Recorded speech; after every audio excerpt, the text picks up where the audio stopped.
Hello friends, welcome back to my channel. आज मैं लेके आया हूँ चेस बेसिक्स का पार्ट 2, क्योंकि सब कह रहे थे कि चेस बेसिक्स पे वीडियो बना, बेसिक पे बना। हाई लेवल की चेस बनाता रहता है, कुछ समझ आता नहीं है, तो मैंने कहा ये लो बेसिक्स कर दो, पहले बेसिक्स देख लेते हैं।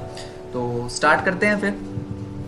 बेसिक्स में अगर आप देखें तो सबसे पहले मैं बता देता हूँ कि चेस का मेन पर्पस क्या होता है और ये गेम किसके अराउंड घूमती है आपकी। ये गेम घूमती है आपकी किंग के अराउंड। और क्या होता है इसमें, आपको अपने किंग को बचाना होता है बाकी अपने अपोनेंट के उससे पीसेस से, चेकमेट होने से बचाना होता है। चेकमेट का कॉन्सेप्ट मैं अभी आपको समझा दूंगा। पहले ये जान लेते हैं कि पीसेस की मूवमेंट्स कैसे होती है।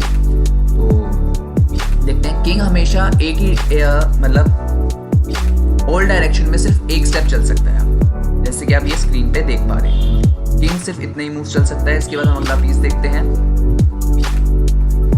ये है आपकी क्वीन। ये सेकंड मोस्ट इंपॉर्टेंट पीस होता है गेम का, क्योंकि ये हर डायरेक्शन में चल सकती है। Queen is the most powerful piece in chess game. वे हर डायरेक्शन में मूव कर सकती है, जैसे कि आप स्क्रीन पे देख पा रहे हैं। ये होती है आपकी क्वीन, तभी ये मोस्ट वैल्यूएबल पीस होता है गेम का। तो कभी भी इसको अगर आप खो रहे हैं तो ये याद रखना कि सामने वाले की चेकमेट होनी ही चाहिए, तभी इसको सेक्रीफाइस करना है, इसको खोने का कुछ लॉजिक बैठ। और नेक्स्ट पीस अब हम देख लेते हैं कि कौन सा है। तो वो आ जाता है आपका रूक, जो कि जनरली यहाँ पे प्लेस होता है। इसको हम हाथी भी बोलते हैं। हाथी जो होता है आपका, इसकी मूवमेंट होती है प्लस की शेप में। मतलब अगर आप देखें तो ये प्लस बनाता है, इन डायरेक्शंस में ये मूव करता है। और इसको पिलर इसलिए बोलते हैं क्योंकि ये पीछे से पीसेस को सपोर्ट करता है। और जनरली अगर हम देखें तो इसको सेंटर की यहाँ पे इस फाइल पे लेके आया जाता है, ताकि ये अपने रियल पोटेंशियल तक परफॉर्म कर सके। वो मैं आगे आपको समझा दूंगा कि यहाँ पे क्यों लाया जाता है और क्या बेसिक रीजंस होते हैं। ओके, अब आ जाते हैं हम माइनर पीसेस पे। माइनर पीसेस कौन से होते हैं पहले तो ये जान लेते हैं। माइनर पीसेस होते हैं आपके ये और जी। जो बिशप होता है और जो नाइट होता है, ये दोनों आपके माइनर पीसेस होते हैं और ये मोस्ट इंपॉर्टेंट होते हैं एक तरीके से, क्योंकि इन दोनों का कॉम्बिनेशन भी डेडली होता है।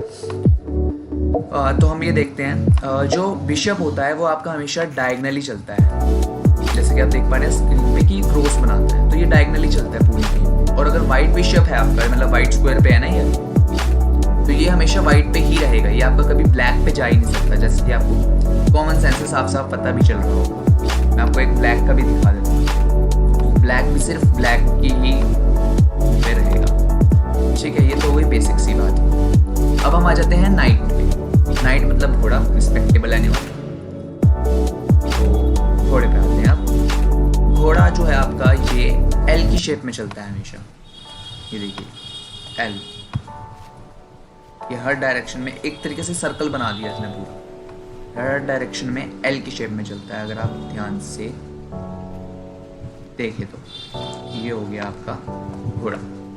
ठीक है, अब मैं एल की शेप में क्यों बोल रहा हूँ एक बार वो बता देता हूँ। क्योंकि ये देखिए, ये वाला स्क्वायर, ये वाला स्क्वायर और ये वाला स्क्वायर यहाँ पे आएगा, ये एल बन गया। तो ये हर डायरेक्शन में ऐसे ही एल बनाता है। इस तरफ एल, ये हॉरिजॉन्टल एल। तो ठीक है, ये आपका हो गया नाइट। अब हम देख लेते हैं कि पॉन कैसे चलता है। पॉन आपके चलते हैं, पॉन वो होते हैं जो स्टार्टिंग में आपके होते हैं मेन पीसेस। और एक चीज़ और बताना चाहूँगा नाइट के बारे में। नाइट सिर्फ अकेला ऐसा पीस होता है जो जंप ओवर कर सकता हो। जैसे कि आप बोर्ड देख सकते हैं, बोर्ड क्रिएट करना पड़ेगा, अभी बोर्ड भी अभी दिखा दूंगा मैं। सबसे पहले हम देख लेते हैं कि नाइट जो है वो पीसेस के ऊपर से जंप कर सकता है। जैसे कि हमें पता है, एक मिनट, ये हमने नाइट रख दिया, ये हमने पीसेस थोड़े से लगा दिए।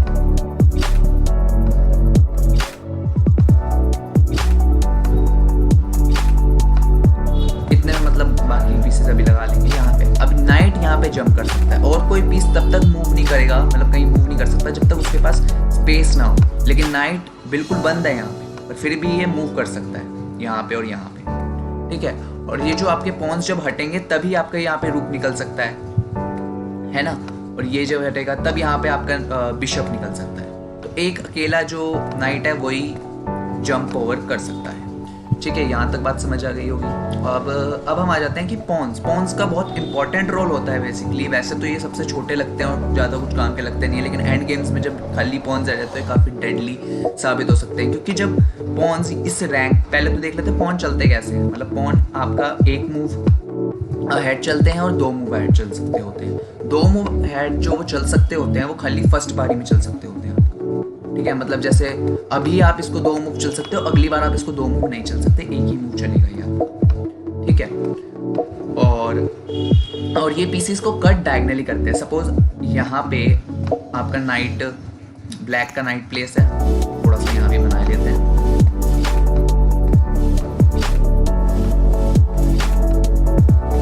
वही बना लेते हैं, कर तो दिया ही है ऑलमोस्ट सारा।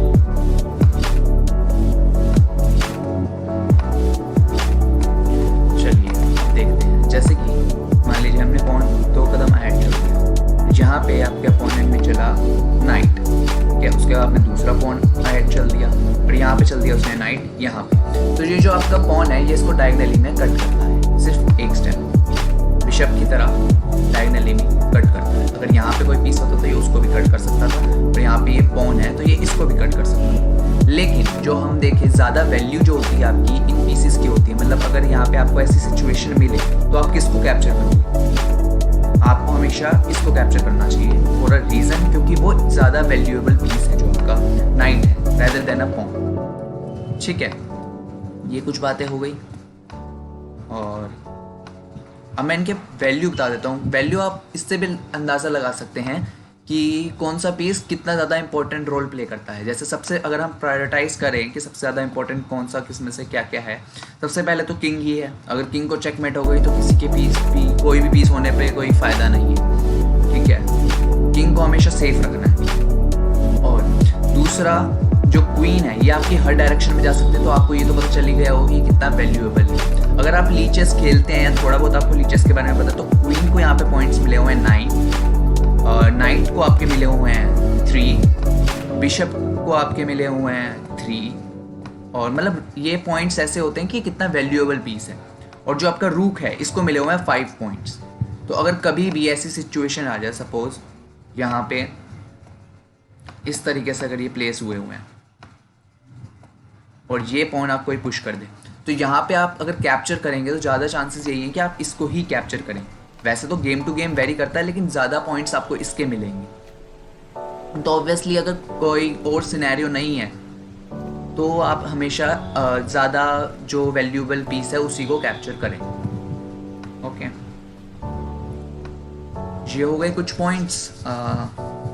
आई होप मैंने सारे पीसेस की मूवमेंट्स बता दी है कि कौन सा मूव कैसे किस तरीके से चला जाता है। और कोई पॉइंट, हाँ, अब मैं आपको एक स्कॉलर मेट दिखाता हूँ। जैसे चेकमेट मैंने कहा राजा को बचा के रखना होता है, वो कैसे है। सपोज आपने सुना होगा कि ये 2 मूव्स में किंग को मेट करें वाला, वो बहुत बेसिक है। मतलब आप अगर ये चल देंगे तो मतलब वाइट ने मूव करा, ब्लैक ने ये मूव करा, and after that this move, ये यहाँ पे सीधी मेट हो जाएगी। किंग के पास कोई मूव ही नहीं है। यहाँ पे चेक आ रही है एक तरीके से, यहाँ पे क्वीन ने इसको टारगेट पे ले लिया ना, ये चेक हो गया। और ये एक तरीके से यहाँ पे अब राजा कहीं नहीं जा सकता क्योंकि वो अपने पीसेस से ही कवर्ड है।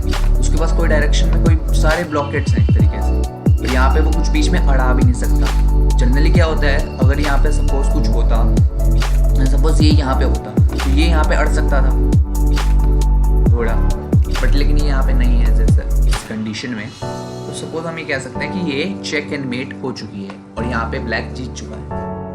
आपने बहुत सारी ट्रिक्स में ये वाला मूव देखा होगा कि 2 मूव में कैसे चेक एंड मेट करें, और जनरली कोई चलता नहीं है। तो इसलिए मैं ट्रिक्स धीरे धीरे अभी लाऊंगा गेम्स में भी। सो या कुछ बातें अब यहाँ पे बेसिक्स तो आपके क्लियर हो गए हैं कि कौन सा मूव किस तरीके से चलता है। बाकी मैं अगली वीडियो में एक्सप्लेन करूँगा कि किस तरह की ओपनिंग्स होती हैं और किस तरीके से ओपनिंग्स करनी चाहिए। लेकिन आपको कुछ बेसिक मूव्स दिखा देता हूँ जिस तरह से मतलब आप देख सकते हैं सिंपल कि कैसे मेट होती है। जैसे ये मूव चला, ये 2 पॉन्स चले, उसके बाद आपने क्वीन निकाल ली। मतलब ये जब आप छोटे होंगे तो मतलब जब आपने सीखना स्टार्ट करो, स्कॉलर मेट है ये, बहुत लोग मतलब यही यूज़ करते हैं अगर आपके कोई अपोनेंट को नहीं आती होती चेस दिस, और ये यहाँ पे ये मेट आ रही होती है एक तरीके से। इस मेट को बचाने के लिए सिंपली ये चला जाता है जनरली। अगर आपको कभी भी ऐसी सिचुएशन क्रिएट हो तो हमेशा अपना नाइट चल देना और आपके लिए हमेशा विनिंग रहेगा, क्योंकि उस पर आप टारगेट नहीं कर सकते क्योंकि आपके नाइट ने ब्लॉक कर दिया है, ठीक है। पर बचपन में जब हम सिखाते तो कई बार होता है ना कि हमें पहले बेसिक सीखने के लिए थोड़ी गलत चीज़ें सीखनी पड़ती, मतलब ये बेसिक समझने के लिए ये तो अब यहाँ पे ये आ जाए तो ये यहाँ पे किंग को मेट हो गई और हम जीत चुके। स्टार्टिंग में मैंने बहुत ऐसी मेट्स की थी जब मैंने स्टार्टिंग में खेलता, फिर धीरे धीरे पता चला कि इसका कोई फ़ायदा नहीं होता है, बल्कि हमारी क्वीन को थोड़े हो जाते हैं जिससे। तो मैं उम्मीद करता हूँ आपको बेसिक्स तो क्लियर हो गए होंगे इस वीडियो में। अगली वीडियो जल्दी आएगी जिसमें मैं थोड़ी बहुत ओपनिंग्स और थोड़े बहुत ये बताऊंगा कि सेंटर के इन 4 स्क्वायर्स की इम्पोर्टेंस इतनी ज़्यादा क्यों होती है, ये सेंटर्स के आपके स्क्वायर्स होते हैं, ठीक है। So thank you so much, I hope you would find this video interesting, और अच्छी लगे तो do like share subscribe comment down below, और आएंगे जल्दी एक और वीडियो के साथ। Thank you so much, bye bye.